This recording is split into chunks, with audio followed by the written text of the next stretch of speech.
Бүгүнкү технология сабагын баштайбыз. Технология сабагында эң биринчи эмне кылышыбыз керек? Технология сабагы бул өнөрчүлүктүн максаты, өнөрчүлүктү билишибиз керек. Бул жерде бүгүнкү темабыз өтчү. Зергерчилик, устачылык, оймочулук, анан өрмөчүлүк деген темалар болот. Бул темаларыбыздын теманында биздин биринчи ушул сабактын максатын билип алышыбыз керек. Мына билим берүүчү максатыбыз устачылык, оймочулук, өнөрлөрдү, өрмөчүлүктү билишибиз керек. Андан кийинки өнүктүрүүчү максат зергерчилик менен билимдин өздөштүрүшөт. Мына билесиңер, Анан тарбия берүүчүбүзгө бири-бирибизге жардамдашып, мына чогулуп алып, мисалы биз группа болуп иштейбиз, баарыбыз бири-бирибизге жардамдашуу аркылуу сабакты өтөбүз. Бул жерде бул кол өнөрчүлүк болгондон кийин биз кол өнөрчүлүктүн алдын ала кандай тарыхы бар экенин ошону баарыбыз билип алышыбыз керек. Бул жерде кол өнөрчүлүктө биздин ата-бабадан илгертен бери келаткан бул биздин салтыбыз. Ошо кол өнөрчүлүк менен жашап келген кыргыз эли баарыбыз. Бул жерде айта кетчү нерсе ошо биздин ар бир кыргыз, ар бир аталарыбыз, апаларыбыз баары кол өнөрчү болушкан. Анткени аталарыбыз мына көчмөн калп болгондон кийин биз илгерки кезде көчмөн калп болгондо ошого ылайыкташтырып туруп эмнени жазышкан? Бооз үйлөрдү жазган. Жашаганга эң биринчи бооз үйдү ойлоп таап жазышкан. Бул бооз үйгө дагы өтө устачылык, чеберчилик керек да. Жанагындай түндүгүн, угун, кереге, босого эшиктердин баарын талдан жазышкан. Аны эркек адамдар жасаган. Ошол эле бооз үйдөгү жабдууларды, жабыгын, кийисин, ичинде ички жасалгаларды ким жасаган? Апаларыбыз жасаган, ошондой эле мына устачылыкка эле бүт мына жалпы жолунан мына биз эң жөнөкөй эле мына бооз үйдөн баштап отурат. Биз ошону аталар бизге тыштап кеткен салт санааны биздин максатыбыз улантышыбыз керек. Унутуп бараткан нерселерди өнүктүрүшүбүз керек. Мисалы бул жерде мына азыр могу жерде балдарыбыз мына өрмөчүлүк өрүп атышат. Бул жерде мына өрмөнүн көп түрү бар, Бул кайсы өрмөгө кирет? Суй салма. Бул суй салма өрмө, бул 9 тал жип менен өрүлөт. Мына 9 тал жип менен өрүлөт. Андан кийин дагы кандай өрмөлөр бар? Терме, балык жон, төрт кыр. Бул өрмөлөрүбүздүн мына ушул жерде биз ушунун баары унутулуп бараткан нерселерди биз окуучуларыбыз ушу кезден өрүп, мына балык жон өрмөбүз деген мындай болот. Мына жону чыгып өрүлөт. Бул өтө бышык болот. Нокто ат жабдыктарына, мына ноктого, өмөлдүрүккө баарына биз ушундай өрмөлөрдү кайра үйрөнүп, биз окуучуларыбыз ушул нерселерди дагы өнүктүрүшөт. Андан кийин мына кайсы техника болот? Бул мозаика деген, Бул мозаика ыкмасы дейбиз. Бул деле бул эмне жол менен иштетилет? Чаптоо жол менен иштетилет. Бул жерде мына көрсөк, бул жерди клей менен чаптап, свет өңдөрдү туура пайдаланып, туура тапканга үйрөнөбүз. Эми эң жакшы техника бул. Бул жерде окуучулар эмнени билиш керек?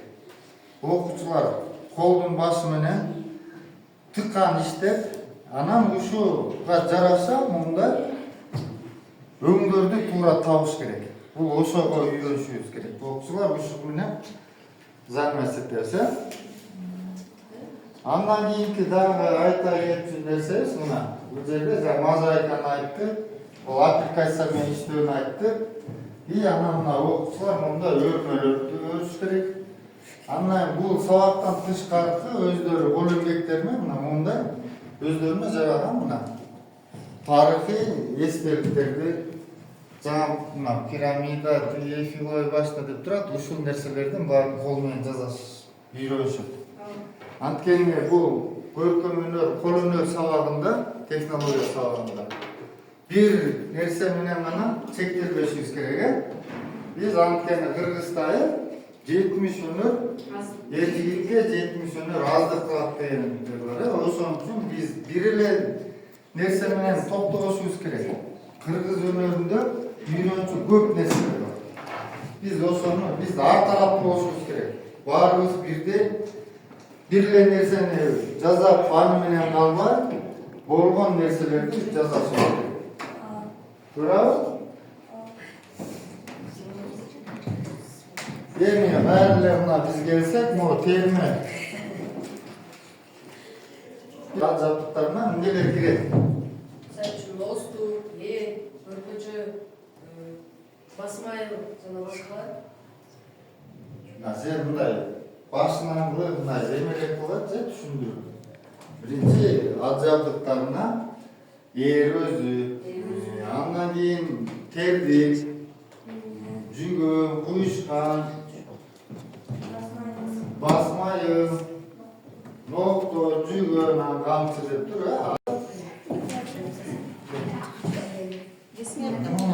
ат жабдыктарына эмнелер кирет? Лосту, көрпөчө, басмайыл жана башкалар. Сен мындай башынан кылып мындай эмелеп кылат же түшүндүр. Биринчи ат жабдыктарына ээр өзү, андан кийин тердик, жүгө, куюшкан, басмайыл, нокто, жүгө, камчы деп тур, үйрөнөбүз.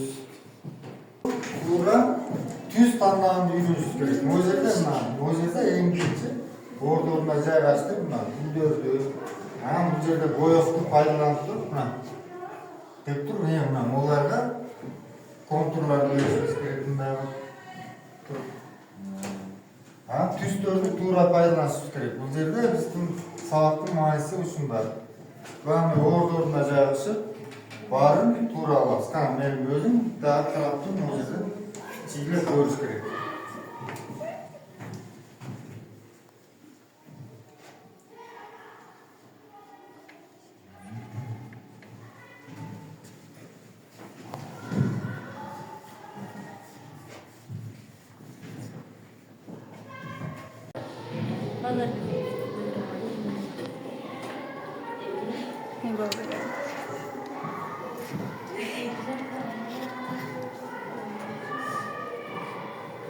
Бул композиция, бул негизи сайма. Кайдырет саймага киргенде бул жерде улуттук оюндар деген темада түшүрүлгөн. Бул жерде күрөш бар. Бул жерде чоң аталар карап отурат. Бул жерде кыз кумай бул жерде болсо сүрөөнчүлөр, көрөрмандар. Булар апалар элечеги менен турган апалар, кичинекей балдары жетилеп жүргөн чоң энеси, бул небереси деген. Бул жерде чоң атасы, мунун баары сайма менен түшүрүлгөн композиция болуп. Кийиздин бетине түшүрүлгөн. Бул өзүбүзгө кыргызча нухра, өзүбүздүн жип менен пайдаланылат. Кийиздин бетине жип менен түшүрүлгөн сөз. Үстү болсо мозаика ыкмасы болот дагы, жибек жол деген темада мозаика ыкмасы болгондо таш менен чапталып жасалган. Жибек жол бул төөлөр менен ташыраатыбыз турат. Гербендер төөлөр менен ошондой композициялар.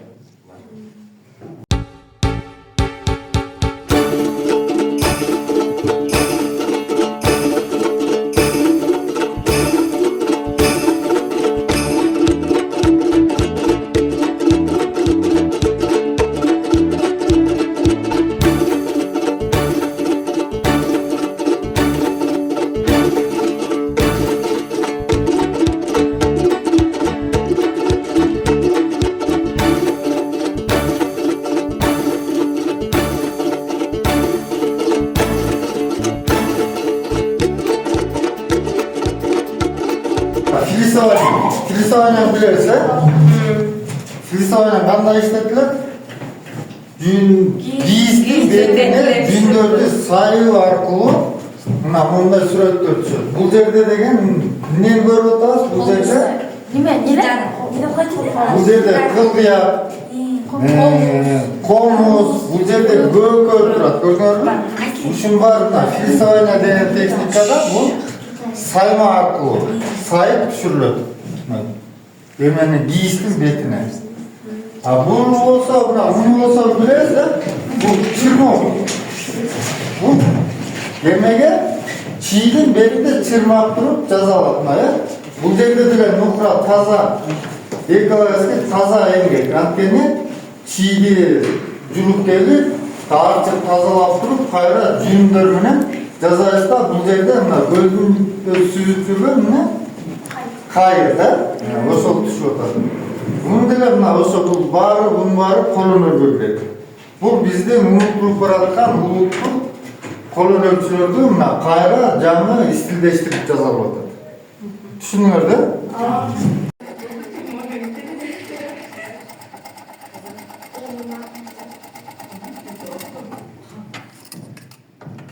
Kim burada?